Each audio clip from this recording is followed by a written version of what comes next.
ഇതേ ചിക്കനോ ബീഫോ ഒന്നും അല്ല കേട്ടോ, നമ്മുടെ സ്വന്തം ഇടിഞ്ചക്കയാണ്. ഇത് നമുക്ക് ചോറിനും ചപ്പാത്തിക്കും പൊറോട്ടയ്ക്കും ഒക്കെ കൂട്ടി കഴിക്കാവുന്ന ഒരു ഐറ്റമാണ് കേട്ടോ. അപ്പോൾ ഒന്ന് ട്രൈ ചെയ്ത് നോക്കാം. തോലൊക്കെ കളഞ്ഞ് ഇതുപോലെ നമ്മൾ കട്ട് ചെയ്തെടുത്ത് കുക്കറിലിട്ട് കൊടുക്കാം. ഉപ്പും മഞ്ഞളും കുറച്ച് വെള്ളവും കൂടി ഒഴിച്ച് ഒരു വിസിലിൽ വേവിച്ചെടുക്കുക. അതിനുശേഷം കുറച്ച് വെളിച്ചെണ്ണയിൽ കുറച്ച് വറ്റൽമുളക് വറുത്ത് പൊടിച്ച് മാറ്റി വയ്ക്കാം.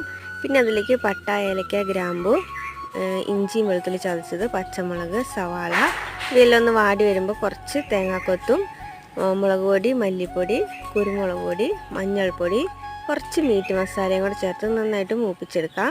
അതിനുശേഷം നമ്മൾ പൊടിച്ച് വെച്ചിരിക്കുന്ന മസാലയും ഒരു തക്കാളിയും കൂടെ ചേർത്ത് നന്നായിട്ട് മിക്സ് ആക്കിയതിന് ശേഷം നമ്മൾ വേവിച്ച് വെച്ചിരിക്കുന്ന ചക്കയിലെ വെള്ളം ഒന്ന് ഒഴിച്ച് കുറച്ച് ഉപ്പും കൂടെ ഒഴിച്ച് തിളച്ച് വരുമ്പോൾ ചക്ക ഇതിലേക്ക് ഇട്ട് കൊടുക്കാം. പിന്നെ കുറച്ച് കറിവേപ്പിലയും കൂടെ ഇട്ടിട്ട് മൂടി വെച്ച് നന്നായിട്ടൊന്ന് സെറ്റാക്കി എടുക്കാം.